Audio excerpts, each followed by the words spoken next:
बताएंगे? चंद्रभान गिरीश शास्त्री जी, तो यहाँ के बारे में कुछ मार्कंडेय महादेव के बारे में कुछ जानकारी दें। जी हाँ, ये महाभारत के वन पर्व में जी नारद जी द्वारा जो है पांडवों को संदेश दिया गया है। जी श्री महाभारते वन पर्वणि युधिष्ठिरं प्रति नारदीय वचनम। वो वचन क्या है? श्री मार्कंडेयस्य राजेंद्र तीर्थमासाद्य दुर्लभम गोमती गंगवेश्चैव संगमे लोक विश्रुते अग्निष्टोम वापनोति कुलश्चैव समुद्रे।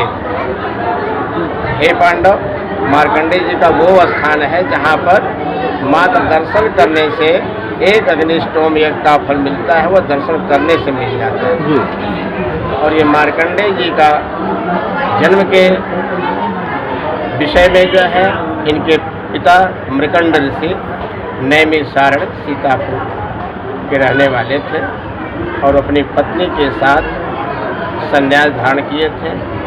मृकंड ऋषि कहीं किसी शास्त्र द्वारा, पुराण द्वारा, किसी के द्वारा जो उनको एक ज्ञात हुआ कि पुत्रो गति नास्ति, बिना पुत्र की जो है मुक्ति नहीं मिलती है। तो मृकंड ऋषि पुत्र की अभिलाषा से, पुत्र की इच्छा से जो है ब्रह्मा की तपस्या की। ब्रह्मा ने कहा कि तुम्हें पुत्र योग है ही नहीं है, तुम्हें पुत्र नहीं मिला, जी नहीं दे सकते हैं। बोले फिर? बोले विष्णु की आराधना करो। मृगंड ऋषि भगवान विष्णु की आराधना किए, लेकिन विष्णु के यहाँ से भी कोई लाभ नहीं मिला। अंत में मृगंड ऋषि भगवान शिव की तपस्या किए। शिव ने प्रकट होकर इनको वरदान दिया कि बोलो भक्त, क्या चाहिए तुमको? मृगंड ऋषि ने कहा कि प्रभु मुझे जो पुत्र चाहिए। भगवान शिव ने कहा ठीक है, चौथे पन में तुझे पुत्र जरूर अवश्य मिलेगा, हम देंगे, लेकिन एक शर्त ये है कि अल्पायु चाहिए या दीर्घायु चाहिए। अल्पायु होगा तो विश्व में पूजा जाएगा, दीर्घायु होगा तो भ्रष्टाचारी होगा, कुलाचारी होगा, दुराचारी होगा। तो कैसा पुत्र चाहिए? मृगंड ऋषि ने कहा कि नहीं, मुझे जो है अल्पायु बालक चाहिए जो कि विश्व में मेरा नाम हो। बिल्कुल। तो वह जो है भगवान शिव ने कहा कि तथास्तु, तुम्हें पुत्र होगा जिसकी आयु जो है 5 साल की होगी। अच्छा जी जी, आप बताया 5 वर्ष की आयु होगी जो है। बोले कोई बात नहीं। मृगंड ऋषि बड़े प्रसन्न होकर के अपनी पत्नी को जा करके कहते हैं कि आज मुझे जो है भगवान शिव का वरदान प्राप्त हुआ पुत्र प्राप्ति के लिए, और मुझे पुत्र जब होगा तो 5 साल की होगा। देवी ने कहा कोई बात नहीं, समाज में मैं कलंकित तो नहीं रहूंगी बिना पुत्र के। भगवत कृपा से कुछ दिनों बाद जो है उनको पुत्र होता है, और पुत्र को होने पर मृगंड ऋषि और उनकी पत्नी अरुंधति दोनों लोग बालक को लेकर के जो सन्यासियों के यहाँ जाते हैं, और सब लोग उनको जो है वरदान देते हैं, आशीर्वाद देते हैं। ब्रह्मा भी वरदान दे देते हैं, विष्णु भी वरदान देते हैं। जब भगवान शिव के यहाँ जाते हैं तो शिव ने कहा कि दीर्घायु भव। हाँ, ये बात जो था, दीर्घायु भव। हाँ। जाओ मृगंड, तुम्हारा बालक ये दीर्घायु है, इसकी आयु जो है 12 वर्ष हमने कर दिया। मृगंड ऋषि बड़े प्रसन्न हुए, फिर जा करके अपनी पत्नी को बताते हैं, कहते हैं सारी बात बता देते हैं, बड़ी प्रसन्न होते हैं। समयानुकूल धीरे धीरे जब उनका नामकरण होता है तो उस बालक का नामकरण जो है सन्यासियों ने, विद्वानों ने कहा कि भाई आप मृकंड हैं, तो संतान, कोई भी संतान परिवार में पैदा होता है तो उसका नाम जो है माता पिता के नाम से मिलता जुलता होना चाहिए, ये शास्त्र सम्मत है। तो इसीलिए आप मृकंड हैं तो आपके बालक का नाम जो है मृकंडू रहेगा। तो इनका नाम मृकंडू पड़ा। अच्छा, मृकंडू इनका नाम पड़ा। इसके बाद धीरे धीरे इनका जो है अवस्था, उम्र जो है कम होती गई। जब 11 वर्ष की इनकी आयु हो गई तो इनके माता पिता इनसे दूरी बना लिए, इनसे प्रेम करना छोड़ दिए। एक दिन जो है मृकंडू जो है घूम करके कहीं से आते हैं और देखते क्या है कि माता पिता के आंखों में आंसू। उन्होंने कहा कि क्यों माते, मुझे भूख लगी है, तुम लोग रो रहे हो, बात क्या है? उनके माता पिता ने कहा बेटा तुम जाओ, जो भी तुम्हारे ये क्या नाम है भोजनालय में भोजन रखा हुआ जो जाओ खाओ, पहले भोजन करो। मृकंडू ने कहा नहीं, मैं भोजन नहीं करूँगा, भोजन तभी करूँगा जब ये आंसू बहने का कारण बताएंगे। तब मृकंड ऋषि ने कहा तुम्हारी आयु जो है 12 वर्ष है, ब्रह्मा की तपस्या की वो नहीं दिए, विष्णु की तपस्या की वो नहीं दिए, शिव की तपस्या की वही तुमको दिए हैं, और वो भी 12 साल के लिए। तो 11 साल तुम्हारा पूर्ण हो चुका है, 1 साल और बचा है। इसीलिए हम रो रहे हैं दोनों कि अब बुढ़ापे में मेरा सहारा कौन होगा। मृगंड ऋषि बड़े प्रसन्न होते हैं और तुरंत अपने माता पिता से आशीर्वाद देते हैं, कहते हैं माता, जिस प्रकार से आपने शिव की तपस्या करके मुझको प्राप्त किया, उसी प्रकार से हम भगवान शिव की तपस्या करके अपने आयु पर विजय प्राप्त करूंगा, मुझे वरदान दीजिए। उनके माता पिता उनको वरदान देते हैं कि जाओ बेटा अपने कार्य में सफल हो। तुरंत उसी समय जो है मृगंडू ऋषि चल लेते हैं। कहाँ जाते हैं? वही नैमिषारण्य सीतापुर में, संतों के बीच में। वहाँ जब संत देखते हैं कि यहाँ मृगंडू आ गए, बोले क्यों भाई यहाँ क्यों आ गए? मृगंडू ने कहा मुझे तपस्या करना है, अपने आयु पर विजय प्राप्त करना है। सन्यासियों ने कहा यहाँ तुम्हारी तपस्या पूरी नहीं होगी। बोले कहाँ होगी?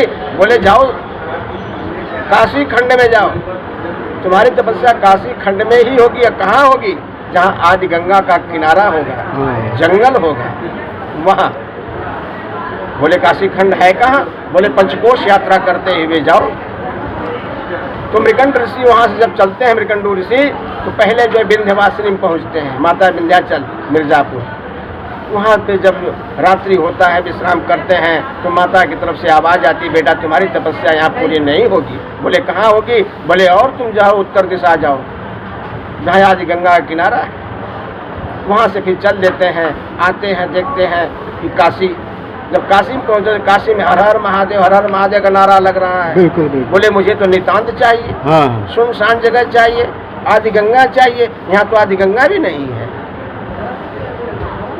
यहाँ गंगा नहीं है, क्योंकि गंगा तो बाद में आई है, बिल्कुल आदि गंगा पहले की आई है।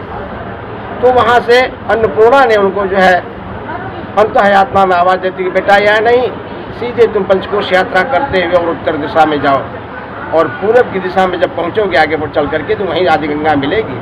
मृगंडू ऋषि जो वहाँ तुरंत आगे बढ़ते हैं, और जब आकर देखते क्या है कि यहाँ पर आदि गंगा जो है ऐसे पहले बहती थी। ये सामने जो आदि गंगा है बगल में, सामने गंगा है, इधर आदि गंगा गोमती जी। तो यहीं से बहती थी। यहीं किनारे पर मृगंडू ऋषि जो बैठ करके मिट्टी का पार्थिव बना करके अपना तपस्या शुरू कर दिए, पूजन अर्चन शुरू कर दिए। समय अनुकूल जब 12वां वर्ष का आखिरी दिन आता है, तो यमराज अपने दूतों को भेजता है कि जाओ काशी खंड में आदि गंगा के किनारे मृगंडू बैठा हुआ है, उसको ले आओ। उसका समय पूरा हो गया। जब यमराज के दूत जब यहाँ आते हैं तो देखते क्या है कि मृगंडू तपस्या कर रहे पार्थिव बना करके, और चारों तरफ से अग्नि जल रही, उनकी रक्षा कर रही है। चारों तरफ अग्नि है, बीच में मृगंडू ऋषि है, बिल्कुल तपस्या में लीन है। इसके बाद यमराज के दूत जो वापस चले जाते हैं हार मान करके, और जा करके यमराज से कहते हैं प्रभु जिसकी रक्षा स्वयं अग्नि कर रही हो उसको कौन ला सकता है। यमराज बड़े क्रोध में होकर के भैंसे पर सवार होता है, एक हाथ में नाग फांस, एक हाथ में गदा लेकर के चल देता है, और आकर के मृगंडू के पीछे खड़े होकर के जो है नाग फांस मार कर मृगंडू गले में छोड़ देता है। और जब मृगंडू गले में नाग फांस जब पड़ता है, खींचता है, उसी समय कंपन होती है। ठीक उसी समय मृगंडू ऋषि वीर आसन में होकर के पार्थिव लिंग को पकड़ करके चंद्रशेखर चंद्रशेखर चंद्रशेखर पाहि माम, चंद्रशेखर चंद्रशेखर चंद्रशेखर रक्ष माम। हे प्रभु इस सृष्टि में मेरा कोई नहीं है, जो कुछ है सो आप ही हैं, मेरी रक्षा करिए, मेरी रक्षा करिए। ठीक उसी समय उसी पार्थिव से भगवान शिव भोलेनाथ चतुर्भुज रूप में प्रकट होते हैं, और जब प्रकट होते हैं तो दाहिना हाथ जो है मृगंडू के सर पे रखते हैं, और एक हाथ का त्रिशूल यमराज की तरफ जाता है। कहते हैं यमराज हाथ सावधान। यमराज हाथ जोड़कर खड़ा हो जाता है, नाग फांस छूट जाता है, गदा गिर जाता है। कहता है प्रभु क्यों, क्या बात है?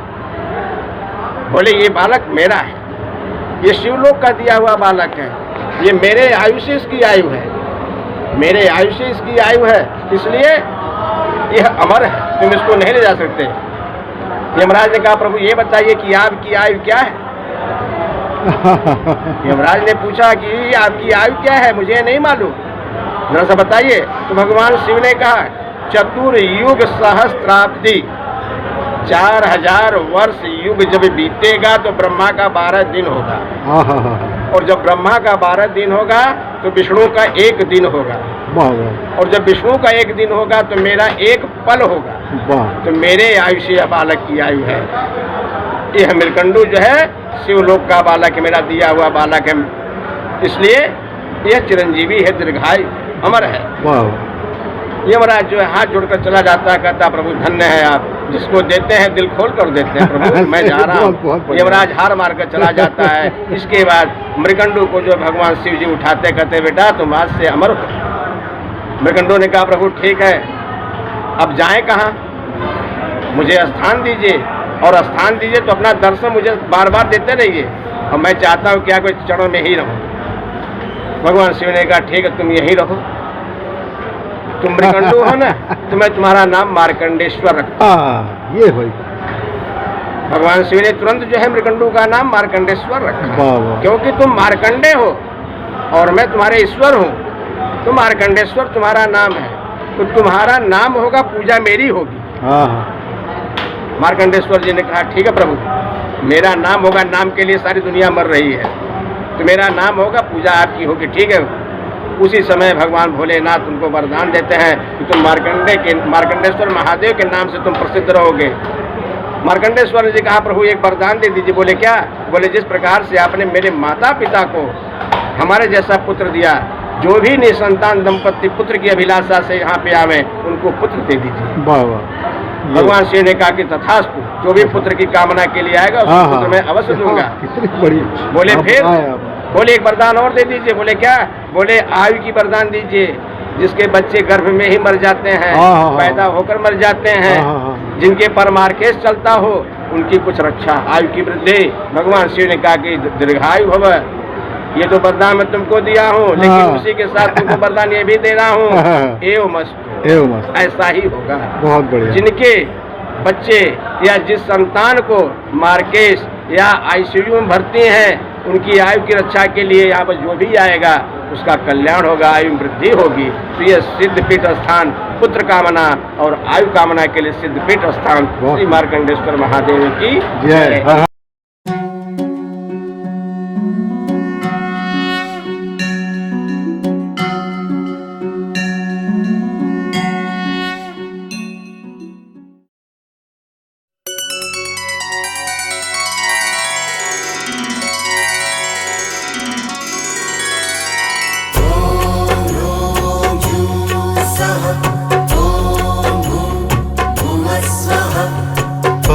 त्र्यम्बकं यजामहे सुगन्धिं पुष्टिवर्धनम् उर्वारुकमिव बन्धनान् मृत्योर्मुक्षीयमामृतात्।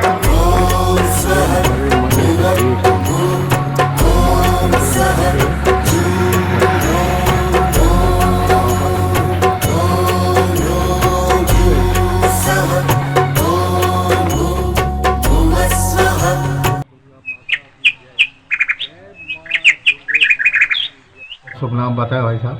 आशीष निगम मेरा नाम है। कहाँ से पधारे हैं? हम ये महमूदगंज में रहते महमूदगंज से। हाँ। इस मंदिर को कब से जानते हैं आप? हम इस मंदिर को करीब सालों से जानते थे। अच्छा, यहाँ दर्शन करने हमेशा आते रहते हाँ, हैं? नित्य डेली आते हैं। अच्छा, इनके बारे में आपको कोई जानकारी है? ये द्वादश ज्योतिर्लिंग में हाँ, मल्लिकार्जुन महादेव हैं। मल्लिकार्जुन ये स्वयंभू हैं। वाह वाह, क्या ये बात। आदिकाल से हैं यहाँ। पूरा जानकारी आपको सही है, मतलब इनका बहुत बड़ा महत्व है। बहुत बड़ा काशी खंड में है ये। द्वादश ज्योतिर्लिंग में से एक है। हाँ हाँ बिल्कुल, ठीक ठीक ठीक ठीक कहा आपने। चलिए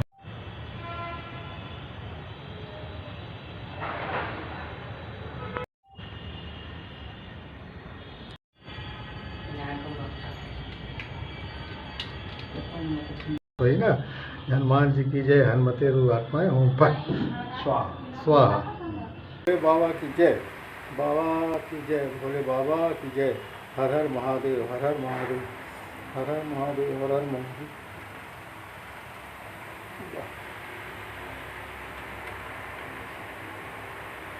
गणेश जी भी बैठे हैं साथ में।